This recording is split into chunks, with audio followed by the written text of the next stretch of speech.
साथियों, हम पाठ 17 के बारे में अध्ययन कर रहे थे जो वीर कुंवर सिंह की जीवनी के बारे में है। पाठ 17 किसके बारे में है?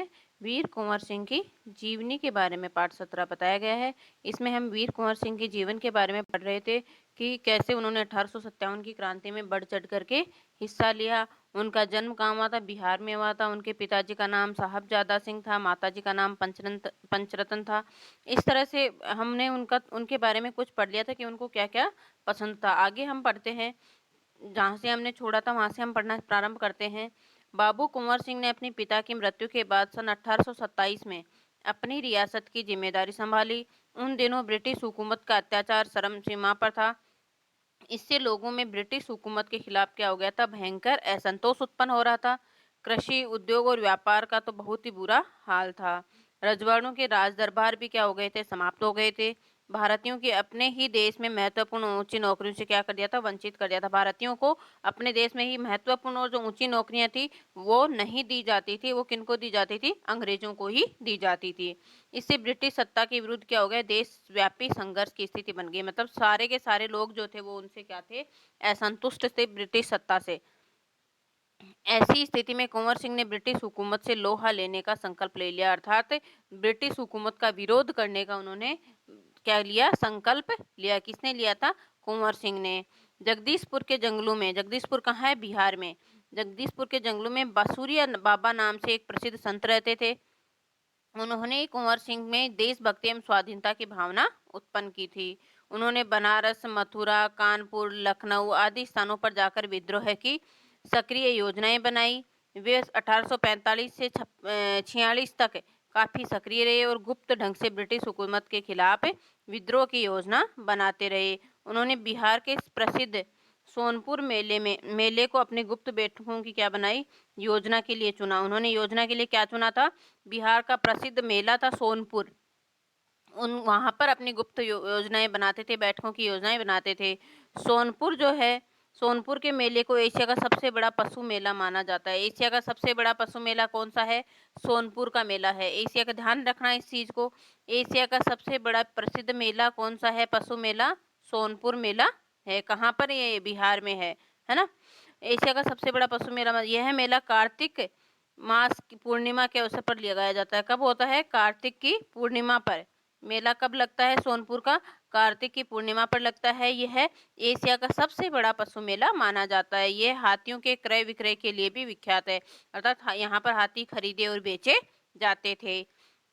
इसी ऐतिहासिक मेले में उन दिनों स्वाधीनता के लिए लोग एकत्र होकर क्रांति के बारे में योजनाएं बनाते थे। 25 जुलाई 1857 को दानापुर की सैनिक टुकड़ी ने विद्रोह कर दिया और सैनिक सोन नदी पार कर आरा की ओर चल पड़े। क्या हुआ? 25 जुलाई को 1857 को दानापुर की जो सैनिक टुकड़ी थी उन्होंने क्या किया? अंग्रेजों के खिलाफ विद्रोह कर दिया और सैनिक जो हैं सोन नदी पार करके और आरा जगह है वहां तक चल पड़े। कुंवर सिंह से उनका संपर्क पहले से ही था उन लोगों का। इस मुक्ति वाहिनी के सभी बागी सैनिकों ने कुंवर सिंह का जयघोष करते हुए आरा पहुंचकर जेल की सलाखें तोड़ दी और कैदियों को आजाद कर दिया। 25 जुलाई को क्या किया?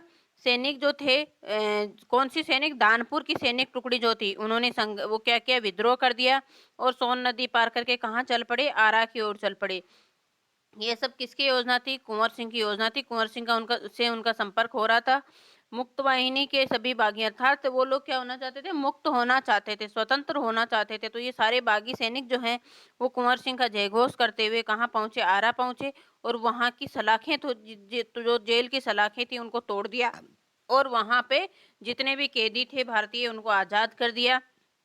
27 जुलाई 1857 को कुंवर सिंह ने आरा पर क्या की? विजय प्राप्त कर ली। कुंवर सिंह ने आरा पर विजय कब प्राप्त की? 27 जुलाई 1857 में। दानपुर के सैनिक टुकड़ी ने विद्रोह कब किया? 25 जुलाई 1857 में। ये सारी की सारी डेट आपको याद रखनी है। सिपाहियों ने उन्हें फौजी सलामी दी। यद्यपि कुंवर सिंह बूढ़े हो चले थे परंतु वह बूढ़ा सूरवीर इस अवस्था में भी युद्ध के लिए तत्पर हो गया था। वो हालांकि उनकी अवस्था ज्यादा हो गई थी लेकिन इसी अवस्था में भी वो हमेशा युद्ध के लिए तत्पर थे और आरा क्रांति का महत्वपूर्ण केंद्र बन गया। आरा जो था जगह, आरा जगह का नाम है, वो क्रांति का महत्वपूर्ण केंद्र बन गया। दानापुर और आरा कि इस लड़ाई की ज्वाला बिहार में सर्वत्र व्याप्त हो गई, सब जगह फैल गई। लेकिन देसी सैनिकों ने अनुशासन की कमी, स्थानीय जमींदारों का अंग्रेजों के साथ सहयोग करना तथा आधुनिकतम शस्त्रों की कमी के कारण जगदीशपुर का पतन रोका नहीं जा सका।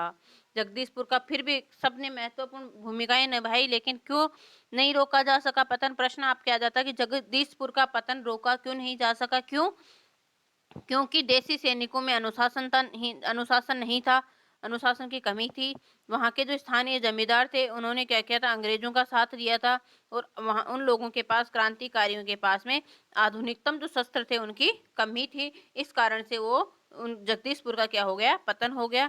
13 अगस्त को जगदीशपुर में कुंवर सिंह की सेना अंग्रेजों से क्या हो गई थी, परास्त हो गई थी। कुंवर सिंह की सेना अंग्रेजों से परास्त क्यों हुई, उसके कारण क्या थे कि एक तो देश के सैनिकों में अनुशासन की कमी थी, स्थानीय जमींदारों का अंग्रेजों के साथ सहयोग करना था, अर्थात उन्होंने उन क्रांतिकारियों का सहयोग नहीं करके किसका सहयोग किया, अंग्रेजों का सहयोग किया, और उनके पास में आधुनिकतम जो साधन थे उनकी कमी थी।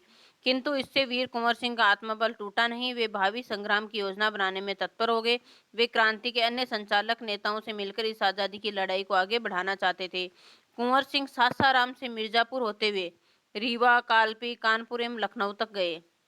वहां पर भी कुंवर सिंह ने मतलब हार नहीं मानी। उन्होंने अंग्रेजों से परास्त हो गए, उन्होंने जगदीशपुर पर अधिकार कर लिया, लेकिन उनका आत्मबल टूटा नहीं। वे आगे के संग्राम की तैयारी करने लगे, योजना बनाने लगे, और क्या किया, सासाराम जगह, वहां से मिर्जापुर होते हुए रीवा, ये सारी जगहों के नाम है, कालपी, कानपुर तथा एवं लखनऊ तक गए।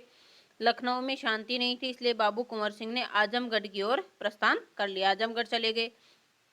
उन्होंने आज़ादी की इस आग को बराबर जलाए रखा। उनकी वीरता की कीर्ति पूरे उत्तर भारत में फैल गई। कुंवर सिंह इस विजय यात्रा में अंग्रेजों के होश उड़ गए। कुंवर सिंह की जो ये विजय यात्रा थी उससे अंग्रेजों के होश उड़ गए, अंग्रेज मतलब डरने लग गए। कई स्थानों के सैनिक एवं राजा कुंवर सिंह की अधीनता में लड़ने लगे। उनकी यह आज़ादी की यात्रा आगे बढ़ती रही, लोग शामिल होते गए और उनकी अगुवाई में लड़ते रहे। इस प्रकार ग्वालियर, जबलपुर और सैनिकों के सहयोग में से सफल सैन्य रणनीति का प्रदर्शन करते हुए वे कहाँ पहुंचे, लखनऊ पहुंच गए। आजमगढ़ की ओर जाने का उनका उद्देश्य क्या था? कुंवर सिंह का आजमगढ़ की ओर जाने का क्या उद्देश्य था? इलाहाबाद एवं बनारस पर आक्रमण कर शत्रुओं को पराजित करना। आजमगढ़ की ओर जाने का क्या उद्देश्य था कि इलाहाबाद एवं बनारस पर आक्रमण करके शत्रुओं को, ब्रिटिश सेना को पराजित करना और अंततः जगदीशपुर पर अधिकार कर लेना। अंत में क्या करना उनका, जगदीशपुर पर वो अधिकार करना चाहते थे। प्रश्न आपके आता है आजमगढ़ की ओर जाने का उनका क्या उद्देश्य था? तो क्या उद्देश्य था? इलाहाबाद एवं बनारस पर आक्रमण करना और शत्रुओं को पराजित करना, और अंत में क्या, जगदीशपुर पर अधिकार कर लेना। अंग्रेजों और कुंवर सिंह की सेना के बीच घमासान युद्ध हुआ। उन्होंने 22 मार्च 1858 को आजमगढ़ पर कब्जा कर लिया।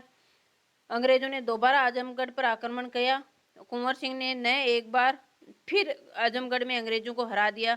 इस प्रकार अंग्रेजी सेना को परास्त कर वीर कुंवर सिंह 23 अप्रैल 1858 को स्वाधीनता की विजय पताका फहराते हुए जगदीशपुर पहुंच गए। कुंवर सिंह ने वापस जगदीशपुर पर विजय कब प्राप्त की? 23 अप्रैल 1858 को। कुंवर सिंह ने आजमगढ़ पर कब्जा कब किया? 22 मार्च 1858 को। ये सारी की सारी डेट आपको याद रखनी है। 22 मार्च 1858 को कुंवर सिंह ने आजमगढ़ पर कब्जा कर लिया था, और 23 अप्रैल 1858 को उन्होंने फिर से जगदीशपुर में अपने विजय की पताका लहराई। किंतु इस बूढ़े शेर को बहुत दिनों तक इस विजय का आनंद लेने का सौभाग्य नहीं मिला। इस दिन विजय उत्सव मनाते हुए लोगों ने यूनियन जैक अर्थात अंग्रेजों का झंडा उतारकर अपना झंडा फहराया। कब? 23 अप्रैल को। इसके 3 दिन बाद ही 26 अप्रैल 1858 को ये वीर इस संसार से विदा होकर अपनी अमर कहानी छोड़ गया। अर्थात उन्होंने बड़ी वीरता के साथ वापस जगदीशपुर पर अधिकार कर लिया और वहां पर अंग्रेजों का झंडा उतार करके अपने देश का झंडा उन्होंने फहराया। लेकिन ज्यादा दिन तक वो आज़ादी का सुख नहीं भोग सके। क्यों? 23 अप्रैल 1858 को उन्होंने विजय प्राप्त की थी, और 26 अप्रैल को वो संसार से विदा हो गए थे, अमर हो गए थे। स्वाधीनता सेनानी वीर कुंवर सिंह युद्ध कला में पूरी तरह से कुशल थे। छापामार युद्ध करने में उन्हें महारत हासिल था। छापामार युद्ध करने में उन्हें महारत हासिल था। कुंवर सिंह के रणकौशल को अंग्रेजी सेनानायक समझने में पूर्णतः कहते असमर्थ थे। दुश्मन को उनके सामने से या तो भागना पड़ता था या कट मरना पड़ता था। 1857 के स्वतंत्रता संग्राम में उन्होंने तलवार की जिस धार से अंग्रेजी सेना की मौत की घाट उतारा, उसकी चमक आज भी भारतीय इतिहास के प्रश्नों पर अंकित है। उनकी बहादुरी के बारे में अनेक किस्से प्रचलित हैं। कहा जाता है कि एक बार वीर कुंवर सिंह को अपनी सेना के साथ में गंगा पार करनी थी। अंग्रेजी सेना निरंतर उनका पीछा कर रही थी, पर कुंवर सिंह भी कम चतुर नहीं थे। उन्होंने अफवाह फैला दी कि वे अपनी सेना को बलिया के पास हथियार पर चढ़ाकर पार कराएंगे। उन्होंने क्या अफवाह फैलाई कि अपनी सेना को बलिया के पास हाथियों पर बलिया के पास में हाथियों पर चढ़ा करके पार कराएंगे वो। फिर क्या था, अंग्रेजी सेना डगलस बहुत बड़ी सेना लेकर बलिया के निकट गंगा तट पर पहुंचा। कुंवर सिंह की प्रतीक्षा करने लगा। कुंवर सिंह ने बलिया से 7 मील दूर शिवराजपुर नामक स्थान पर अपनी सेना को नावों से गंगा पार करा दिया, अर्थात उन्होंने उनको झूठी अफवाह फैला दी थी उस समय। तब जब डगलस को इस घटना की सूचना मिली तो वह भागते हुए शिवराजपुर पहुंचा, पर कुंवर सिंह की पूरी सेना गंगा पार कर चुकी थी। एक अंतिम नाव रह गई थी और कुंवर सिंह उसी पर सवार थे। अंग्रेजी सेनापति डगलस को अच्छा मौका मिल गया। उसने गोलियां बरसानी आरंभ कर दी। तब कुंवर सिंह के बाएं हाथ की कलाई को भेदती हुई एक गोली निकल गई। कुंवर सिंह को लगा कि अब हाथ तो बेकार ही हो ही गया और गोली का जहर भी फैलेगा। उसी क्षण उन्होंने गंगा मैया की ओर भावपूर्ण नेत्रों से देखा और कहा, और अपने बाएं हाथ को काटकर गंगा मैया को क्या कर दिया, उन्होंने अर्पित कर दिया। कुंवर सिंह ने अपने ओजस्वी स्वर में कहा, हे गंगा मैया, अपने प्यार की इस अकिंचन भेंट को क्या करो, स्वीकार करो। उनके हाथ में गोली लग गई थी बाएं हाथ में, तो उन्होंने क्या किया, वहीं पर ही उस हाथ को काट करके क्या किया, गंगा मैया को भेंट कर दिया। वीर कुंवर सिंह ने ब्रिटिश हुकूमत के साथ लोहा तो लिया, अर्थात उनसे क्या किया, लोहा लेना अर्थात उनसे संघर्ष मोल तो लिया उन्होंने। उन्होंने अनेक सामाजिक कार्य भी किए। आरा जिला स्कूल के लिए जमीन दान में दी, जिस पर स्कूल के भवन का निर्माण किया गया। कहा जाता है कि उनकी आर्थिक स्थिति बहुत अच्छी नहीं थी, फिर भी वे निर्धन व्यक्तियों की क्या करते थे, सहायता करते थे। उन्होंने अपने इलाके में अनेक सुविधाएं प्रदान की थी। उनमें से एक है आरा जगदीशपुर सड़क और आरा बलिया सड़क का निर्माण, अर्थात उन्होंने स्कूल का भी निर्माण किया, सड़क का भी निर्माण करवाया, हालांकि उनकी आर्थिक स्थिति अच्छी नहीं थी। उस समय जल का पूर्ति के लिए लोग कुएं खुदवाते थे और तालाब बनवाते थे। वीर कुंवर सिंह ने अनेक कुएं खुदवाए और जलाशय भी बनवाए, अर्थात बहुत अच्छे अच्छे उन्होंने काम किए थे। कुंवर सिंह उदार एवं अत्यंत संवेदनशील व्यक्ति थे। इब्राहिम खान और किफायत हुसैन उनकी सेना में उच्च पदों पर आसीन थे। प्रश्न आता है कि उनकी सेना में उच्च पदों पर कौन कौन आसीन था। इब्राहिम खान और किफायत हुसैन उनकी सेना में आसीन थे। उनके यहाँ हिंदुओं और मुसलमानों के सभी त्योहार एक साथ मिलकर मनाए जाते थे। उन्होंने पाठशालाएं और मकतब भी बनवाए। बाबू कुंवर सिंह की लोकप्रियता इतनी थी कि बिहार के कई लोक भाषाओं में उनकी प्रशस्ति लोकगीतों के रूप में आज भी गाई जाती है। बिहार के प्रसिद्ध कवि मनोरंजन प्रसाद जी ने उनकी वीरता और शौर्य का वर्णन करते हुए क्या लिखा है, चला गया यूं कुंवर अमरपुर, साहस से सब अरिदल कर जीत, उसका चित्र देखकर अब भी दुश्मन होते हैं भयभीत। वीर प्रसविनी भूमि धन्य है वह, धन्य वीर वह धन्य अतीत, गाते थे और गावेंगे हम हरदम उनकी जय का गीत। स्वतंत्रता का सैनिक था, आजादी का दीवाना था, सब कहते हैं कुंवर सिंह भी बड़ा वीर मर्दाना था। इस प्रकार वो बहुत अधिक लोकप्रिय थे।